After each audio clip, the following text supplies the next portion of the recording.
दोस्तों, क्या आप सबको लगता है कि रॉकी भैया चैप्टर 2 के एंड में मर गए? तो फिर आप गलत है। आप सबको मैं प्रूव करने वाला हूँ इस वीडियो में कि रॉकी भैया जिंदा है, चैप्टर 3 में आने वाले हैं।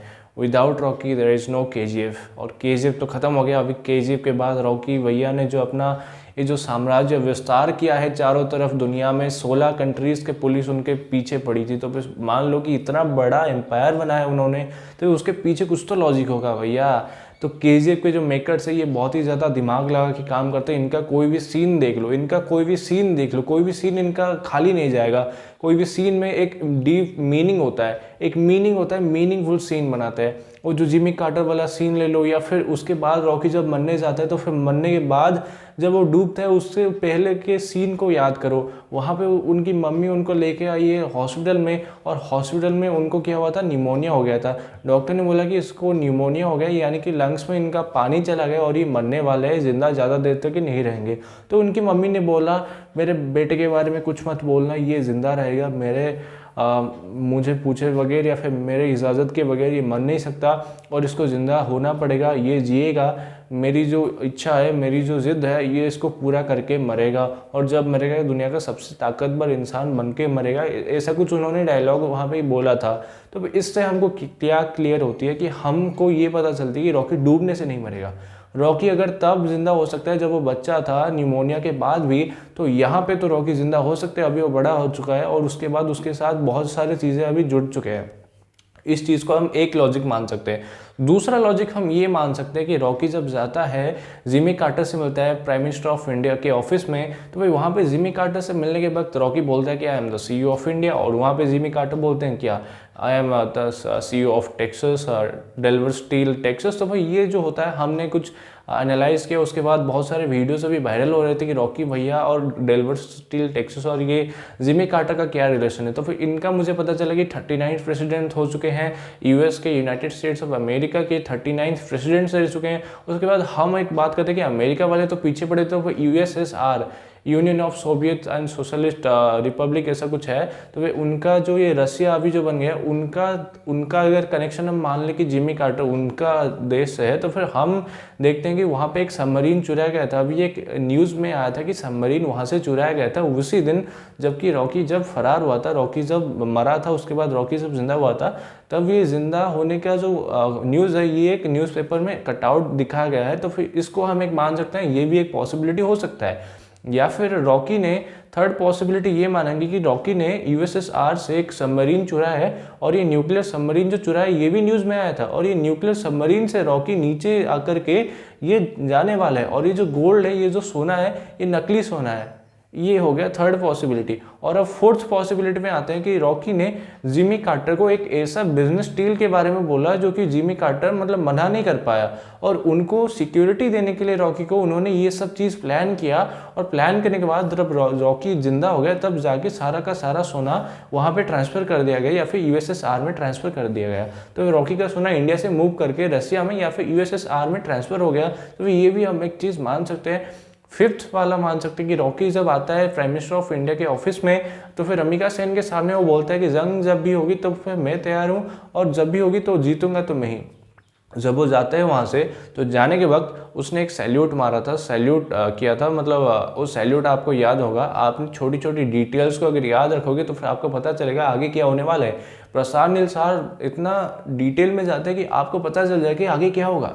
तो भाई उन्होंने एक जो सैल्यूट किया था वो ऐसा था, ठीक है। ये सैल्यूट है नवाल सैल्यूट, नेवी के ऑफिसर्स ऐसे सैल्यूट करते हैं, ऐसे, ठीक है। उनका हाथ नीचे होता है, आर्मी में हाथ ऐसे होता है, फ्लैट होता है, और एयरफोर्स में हाथ ऐसे 45 डिग्रीज में ऊपर होता है, ठीक है। क्योंकि उनका होता है वो ऊपर उड़ेंगे, और आर्मी वाले ऐसे होता है, उनके हाथ में कोई वेपन्स नहीं है, तो वो उनका ऐसा होता है। और नेवी वाले ऐसे करते हैं क्योंकि उनके हाथ में ग्रीज लगे होते हैं मोस्ट ऑफ द टाइम, तो उनका वैसे बन गया कि उनका सैल्यूट ऐसा है। तो रॉकी जब जाता है वहाँ से, प्राइम मिनिस्टर ऑफ इंडिया के ऑफिस से, तो वो ऐसे सैल्यूट करता है, ना कि वैसे ऐसे कुछ भी कर सकता था, बट उसने ऐसे किया। क्यों? उसका भी रीजन बन सकता है कि रॉकी अगर ऐसे सैल्यूट करता है, तो वो बोलता है कि उनका जो एंड है, द एंड है, या फिर स्टोरी के जो एंड में ये ओशन में करने वाला है इसका एंड। तो ये चीज़ भी हम मान सकते हैं। या फिर हम एक चीज़ मान लें कि ये खत्म है, रॉकी अभी खत्म है। तो फिर रॉकी अगर खत्म है, अगर हम मान लेते हैं रॉकी अगर खत्म है, तो फिर भाई वो लाइसेंस वाला सीन का क्या हुआ? वो तो केजीएफ चैप्टर 2 में नहीं था, तो फिर चैप्टर 3 में है। और जो मॉन्स्टर वाला सीन जो कि वो जाता है, ये गन की टेस्टिंग करता है ना, एक रेस्टोरेंट में जाकर के टेस्टिंग करता है, तो फिर वो धड़धड़ धड़धड़ फायरिंग जो करता है, ये कैसे हुआ भाई? रॉकी अगर जिंदा नहीं तो ये चीज़ सारा कैसे हुआ? और ये जो चैप्टर 3 में हमको दिखाया जाएगा, ये हमको तब जाके पता चलेगा भाई रॉकी जिंदा है। लाइसेंस वाला सीन का क्या सीन था मैं बता रहा हूँ। जब रॉकी अब बेंगलोर में आया था और उन्होंने कुछ कांड कर दिया था, मतलब एक स्पीड ब्रेकर्स या फिर कुछ ब्रेकर्स थे, उसको तोड़ के, साइन बोर्ड्स तोड़ के ये चला गया और रॉकी को पुलिस ने पकड़ लिया था। तब जब रॉकी को पुलिस स्टेशन में लाया गया तब सबने इनको थोड़ा गाली वाली दिया कि ये कौन है, ये क्यों आया, खुद को क्या तू समझता है, खुद को क्या समझता है। उसके बाद रॉकी का जो लाइसेंस उन्होंने देखा तब उनको पता चला कि यार ये रॉकी है। तब सबको पता चला, सब चौंक गए कि भाई रॉकी जिंदा है। तब सबने मालिक मालिक मालिक बोला, क्योंकि ये रॉकी ने सबको फ्री किया था, सबको आज़ाद किया था वहाँ से, और रॉकी मालिक था सबका इनडायरेक्टली। रॉकी ने तब बोला था कि भाई हमने कानून को सोने की अंगूठी पहनाई है, वो सर भी झुकाएगा और सलाम भी ठोकेगा। और ये चीज़ से हमको पता चलता है कि रॉकी अभी अंडरग्राउंड हो चुका है, रॉकी को अभी किसी ने नहीं देखा, रॉकी अभी बड़ा आदमी बन चुका है, रॉकी ज़्यादा पावरफुल बन चुका है, रॉकी अभी जिंदा है। तो इससे ये प्रूफ होता है। और आनंद निंगलगी सर को तब दीपा मैडम ने बोला था कि आप बहुत ही आगे चले गए, बहुत आगे चले गए, आप इतना आगे कि मतलब आप स्टोरी से पूरा आगे चले गए। तो फिर चैप्टर 3 का उन्होंने थोड़ा बता दिया था। आनंद निंगलगी सर तो इतना इतना आगे चले जा रहे थे कि हमको स्टोरी के बीच बीच में आगे चले जाते, कभी पीछे चले जाते, फ्लैशबैक्स हो रहा था, कभी आगे चले जाते थे, ये होता था। तो विजेंद्र निंगलगी सर आए और विजेंद्र निंगलगी सर को एक लीनियरली उन्होंने स्टोरी को आगे बढ़ाया। तो ये चीज़ हमको देखने को मिली थी चैप्टर 2 में। और चैप्टर 1 और 2 से हमको ये पता चलता कि भाई रॉकी किसी भी हालत में जिंदा है और रॉकी अभी मरा नहीं है। रॉकी के शरीर में कोई भी खून का निशान नहीं था, और खून अगर नहीं है तो फिर रॉकी तो पहले डूब गया था, रॉकी पहले कूद गया था। या फिर हम मान सकते हैं कि वहाँ पे 2 सबमरीन्स थे, यूएस के सबमरीन्स और इंडिया के सबमरीन्स। तो फिर इंडिया और यूएस के सबमरीन्स के बीच में कुछ लड़ाई हुई, उसके बाद इंडिया वाले हार गए या फिर यूएस इस बार जीत गए। तो फिर ऐसा हो सकता है, ऐसा कुछ हो सकता है। या फिर हम मान सकते हैं मिसाइल जो गिरा, मिसाइल वो साइड में गिरा या फिर उनके पास नहीं गिरा, रॉकी बच गया और रॉकी वहाँ से तैर के निकल गया। तो फिर ये चीज़ भी हम मान सकते हैं, वहाँ पे 20,000 फुट के नीचे, 20,000 फुट के नीचे तो कोई भी नहीं बच सकता, बट फिर भी हम एक मान सकते हैं, पॉसिबिलिटी ले सकते हैं कि रॉकी जिंदा हो गया किसी भी तरह।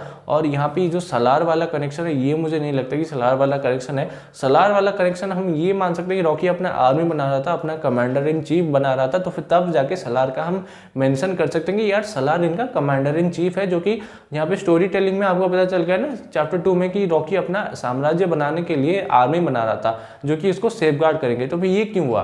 तो भाई इसके लिए सलार भी चाहिए, तो भाई सलार यहाँ पे आ सकता है। तो भाई ये फरमान ही सलार है, इसका मुझे कोई लॉजिक अभी पता, अभी थोड़ा ये कन्विक्शन नहीं आया है, तो फिर मैं इसको नहीं बोल पाऊंगा।